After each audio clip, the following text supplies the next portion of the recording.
Welcome to the Deal by Me podcast, where we ask guests to tell us your story. Hello there, this is Dr. James W. Smith, your host. We seek to transform lives by encouraging and inspiring.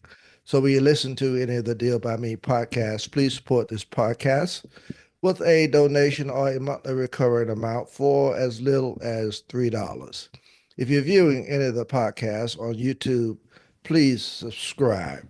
To supporters of this podcast, we say thank you. Check out my encouraging, inspiring, and transforming books that can be found on Amazon.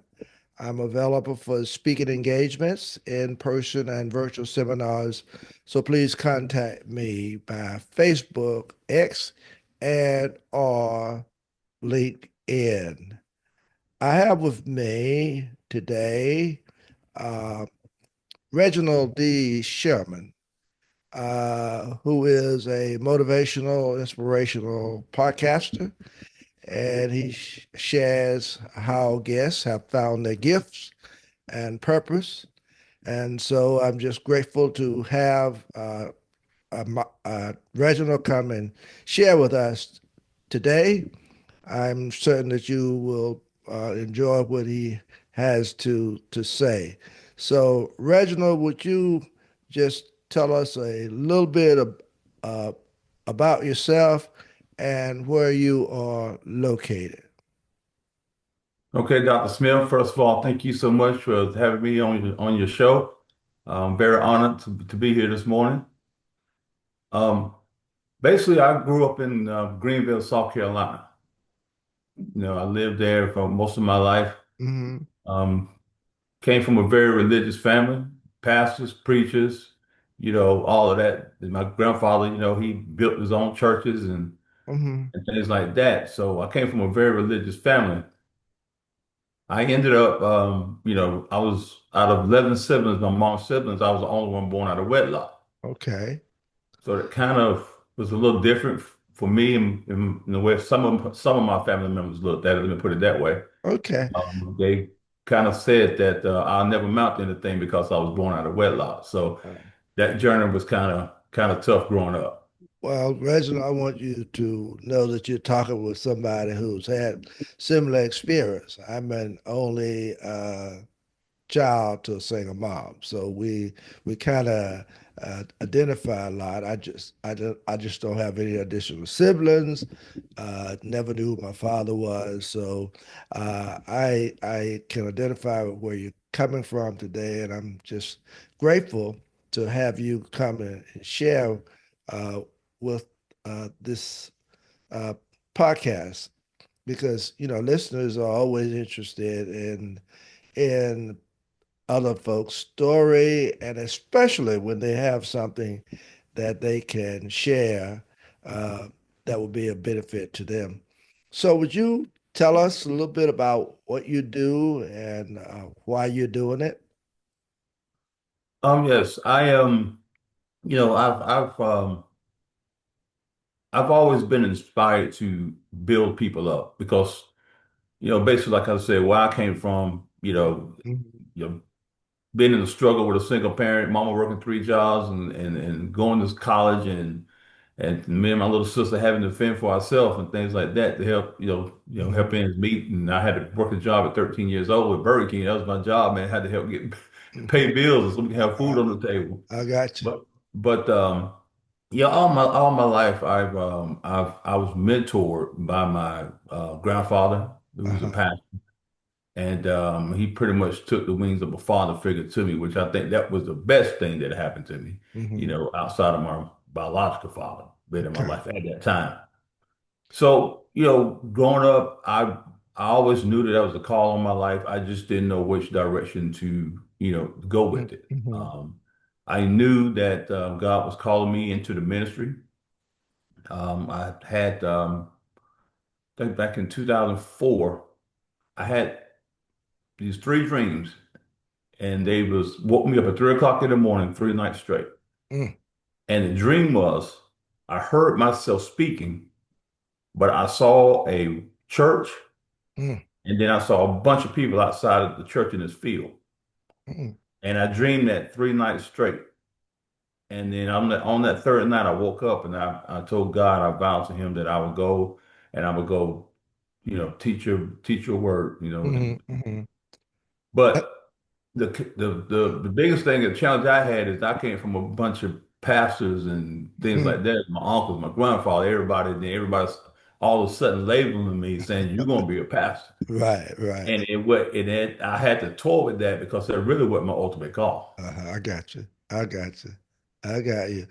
People tend to want you to be what they want you to be, and it's not always what your calling is. I can remember distinctively. Now I was just a little different, or opposite. I felt my call to pastor, but after I had come out of my situation, I was really well known, and uh, I had been certified as an in-prison seminar instructor, and I had the director of the prison fellowship of the whole nation who lived in Atlanta to come to Durham. I was working with attorney Buddy Malone at the time, and asked me if I would become the director of prison fellowship for North Carolina. And I turned it down, because I didn't feel it. So everybody has what the Lord has given to them, and I respect you wholeheartedly for where you are, and for doing what you felt your call was. So tell listeners what you felt your call was and what you were called to do. Could you talk about that a little bit? Yeah, I felt like my calling is more of an outreach type of calling. I've been Okay. in prisons, I've spoken in prisons, I've spoken Salvation Armies all over the place. I've done a lot of that outreach kind of thing, Boys and Girls Club, just Hmm. always, you know, keeping people motivated to live a better life, but using Mm. Christ as the train to pull the whole thing, Wow. because Wow. I'll be honest with you, Hmm. when I was called into the ministry, and as a minister, first of all, I was trying to find my way through what am I going to do? Because usually I'm the kind of person when God's give me something, I'm Hmm. ready to take off right then, because Okay. He's, but Uh-huh. I found myself at the lowest point. I lost my job, lost my money. I lost, man, and I'm like, this is not the way it's supposed to be. I don't think, Uh-huh. you Right. work of the Lord. And I was just so depressed, Uh-huh. Dr. Smith, and I'm now contemplating suicide. I Oh, had the wow. date and the time that I was going to blow my brains out of my head. I've been there, so I know where you are. Uh, Yeah, uh, and I remember laying on the couch, and I was just laying for days. I uh-huh. wasn't moving. I was just in the Mm, house laying on the couch, so depressed. mm, Didn't know where I was going. Didn't know what's the next thing for me, mm-hmm, and couldn't understand it. Like I said. But I remember when I got up and I went to the restroom. I think like 3 days later. I think it was the day before I was going to commit suicide. Actually, mm, I, um, I got up and I went to the bathroom. And when I went to the bathroom, I looked in the mirror and a voice said, "You can't do this." mm, God spoke and said, "What about all those people I showed you, that you saw in that dream that I mm-hmm, gave, that mm-hmm. you dreamed 3 nights straight? All those people out there in that field, they for you." He said, "If you do this," he said, "what's going to happen to them?" Wow. And Uh, it just took a burden off me. And I mean, it just went, I mean, I had no more suicidal thoughts, man. All I knew is that I had to do this. yeah, I feel you because the same thing occurred to me, and I abandoned it as a result of my mom. I just told you I was an only child to a single mom, and I just couldn't do that to her. But it certainly was something that I felt that I was headed toward. Thank God I didn't do it. So we do have, situations that come in our lives that we seem like, wow, when it's all over with, we look back and we say, I'm so glad I didn't do that. So I sense that that's where you are. Well, tell listeners, a little bit about what you have accomplished now as you have come through all the situations that you've been through. But first of all, let me ask you this. Uh, I know you're called to the ministry, and I know a little bit about what you're doing. Uh, but could you give some stories of some examples of maybe uh, something that has benefited someone else along the way that you feel really great about and good about? Uh, because I know listeners kind of would like to know that. Absolutely, absolutely. Hmm. Like I said, I was more of the outreach kind of mindset. God, I knew who God, that was God that was taking me to Hmm. that direction. So Okay. my grandfather had built a church and at 70, he retired and then at 75 or 72, something like that. He said Uh-huh. God told him to build another church and everybody thought he was crazy, but he did it. Not knowing that my cousin that was out in the Air Force, he was getting ready to re-enlist, and God called him into the ministry while he was in California at that same time. And he said, he's not going to re-enlist. I got to go home and help my grandfather with the church. Mm. So now he's the pastor. Now, Wow. so so I'm there and I'm head of the outreach ministry. Uh-huh. And we went out and had another young man with me that was a minister, and we went out and we Uh-huh. went just going out downtown and Uh-huh. ministering to people. We're not throwing a Bible at people. We're just hanging out Right, with you, right, things right, like right. that. So ended up picking up one Saturday night. We was hanging out. And then the next morning, I had told well that night I told the guys, "Hey man, y'all want to go to church with us? We'll come pick you up." Okay. So got it. Next morning got there. And Sunday morning, I had this old '89 Buick Park Avenue. I didn't know the thing was gonna make it to church. So I picked. It was two guys there. It was just two guys. Mhm. Picked them up, took them to church. Um, then my mom, I think she made a dinner at her house, and we went by there and ate and kind of watched the football game a little bit so they could stay warm as long as they Uh-huh. can because they was living on the Right, street. right. So, and I hated to take them back that evening, but I had to go back on to my regular life. Uh-huh. But make a long story short, we started doing that, and then next thing you know, we got I think it's like a 16 passenger van that we had at church. Uh-huh. We picking people up in the van now and bringing them to church. So we got the Okay. whole van full now of people and doing all this ministering and things like that. Hmm. So it grew within, I think it was like, man, maybe 3 months. Hmm. It was this big old bus, like this 50 something passenger bus that was sitting out in the field at the church that somebody donated to the church. We never even used the bus. Wow. I was like, all right, man, we gonna have to crank this bus up. I said, it ain't been about to start this bus in years. I don't know how we gonna get this bus started. So I had one of the fellows at the church that was a mechanic, and we came out there on the weekends, man, and Uh-huh. we worked on this bus, got it started. Then I had to get somebody to drive who had a CDL license. So I had to, Okay. so one of the buddies, he had CDL license too. So he's like, I'll drive the bus.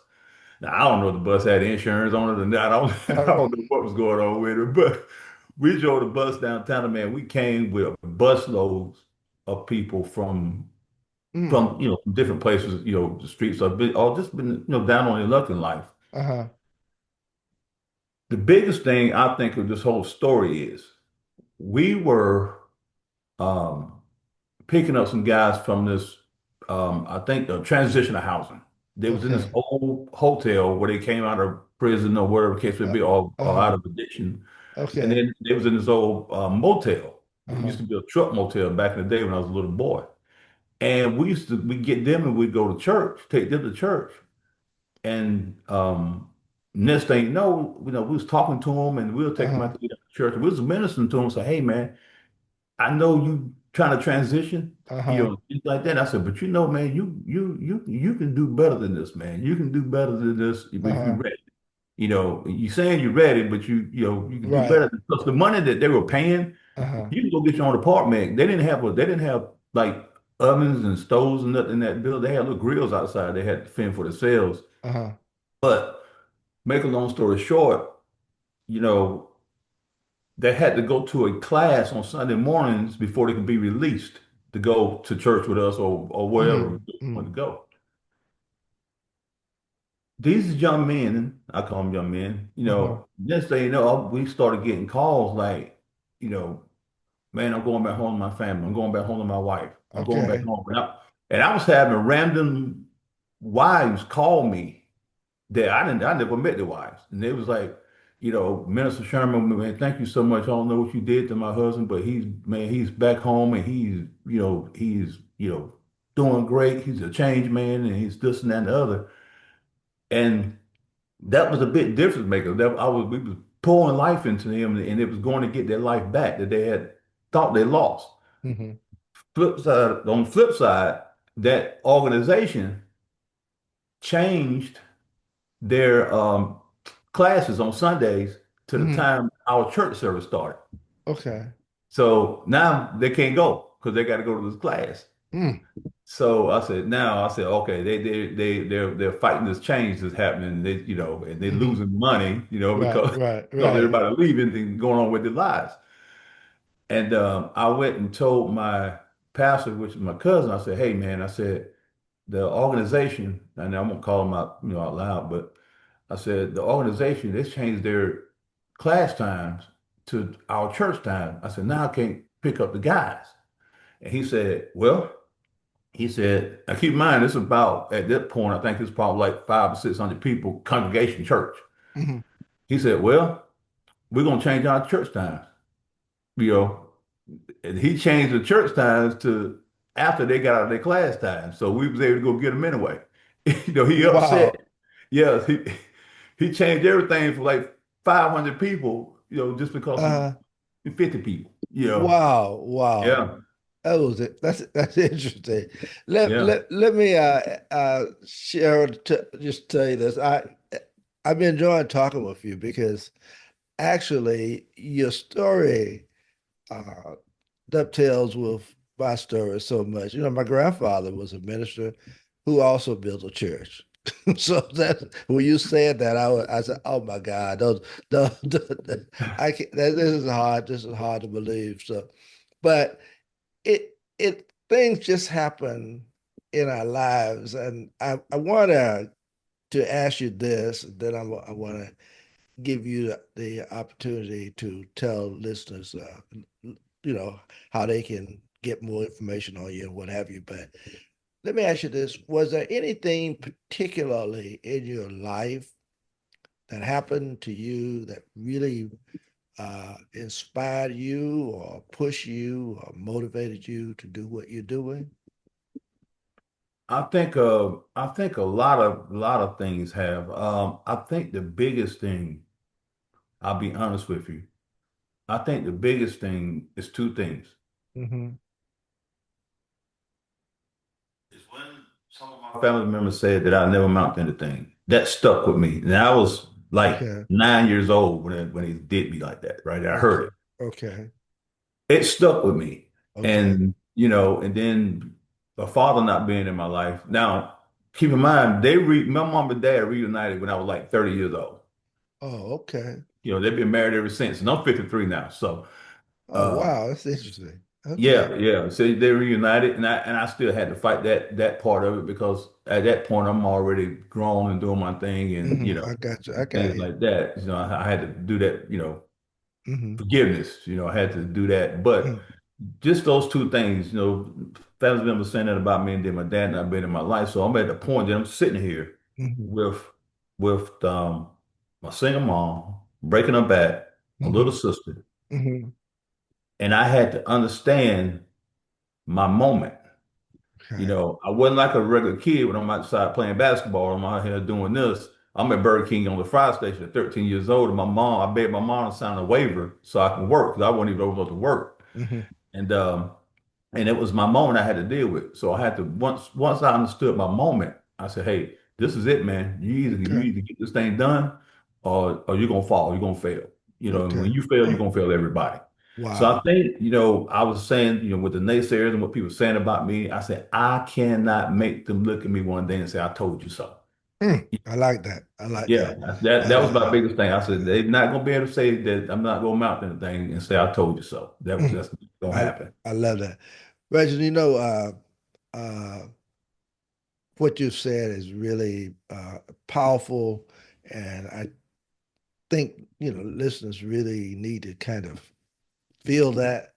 So let me ask you this, because when I started my podcast probably about 6, 7 months before I decided to retire from my church of 32 years, and what I wanted to do was to do something that I thought would be encouraging, inspiring, and hopefully transforming. And I've had some great guests, I have to admit, and you're one of those guests with a great story of inspiration. So if there are listeners out there who who find themselves and who have found themselves in some of the same situations that you found yourself. Been told that maybe, I'll never amount to anything. Feeling depressed, like I want to just end it all. I just feel like things are not working out for me. Is there something that you would say to them that would be encouraging, inspiring, and maybe hopefully transforming? Yes, absolutely. I think one of the biggest things I always tell people is that you are good enough. Mm, No matter where you come from, no matter what mhm, your background is, you're good enough. mm. Because God wouldn't have created you if He didn't think you were.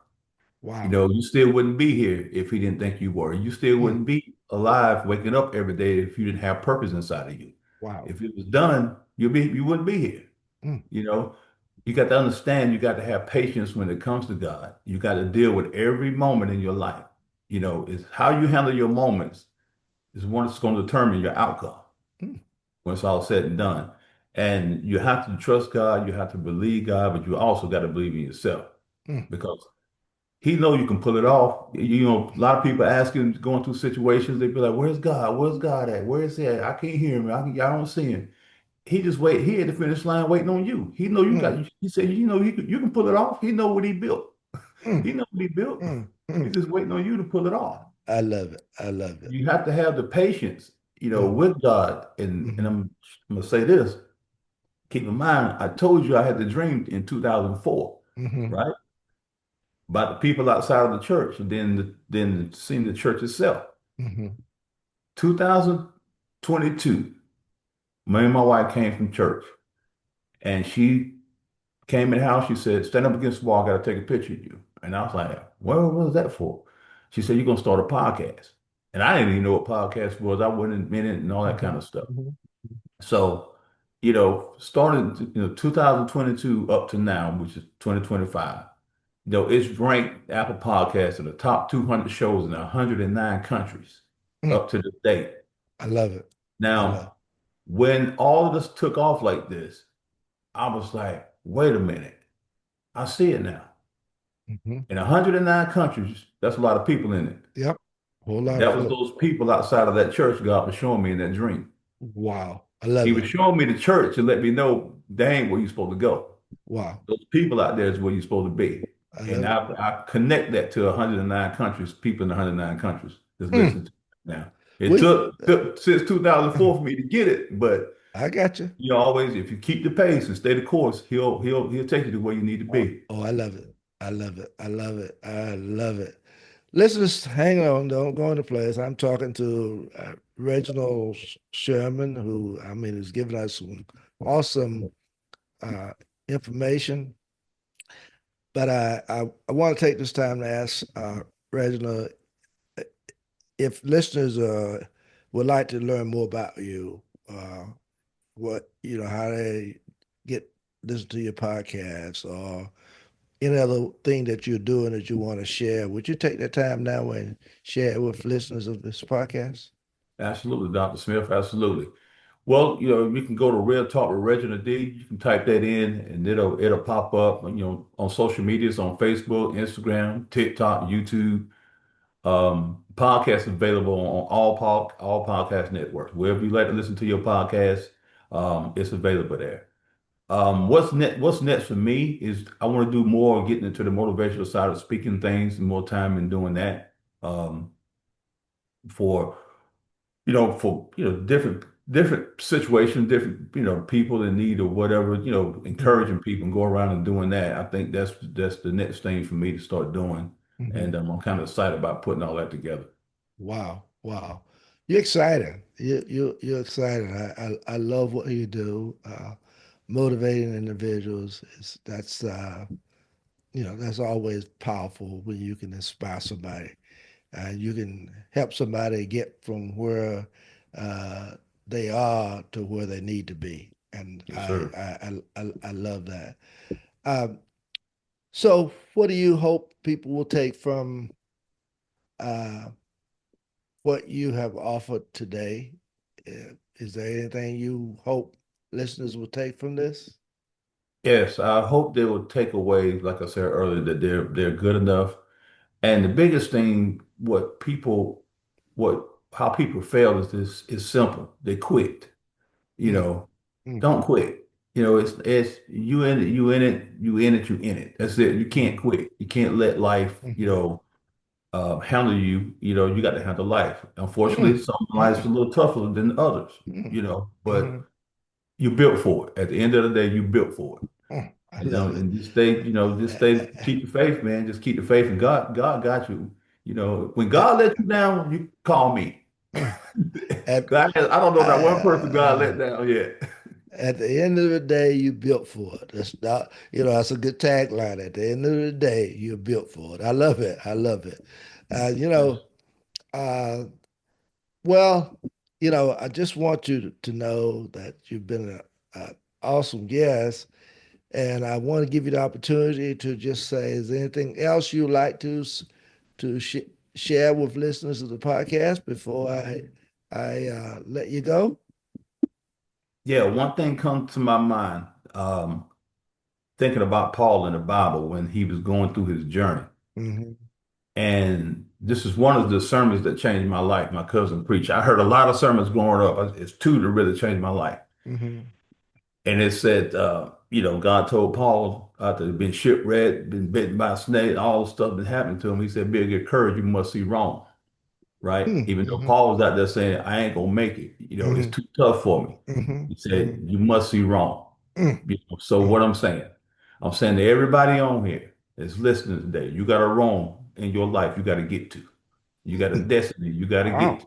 No matter Wow. how tough it is, no matter how tough the journey is, you know, you got to get to your wrong because that's what God set for you to be.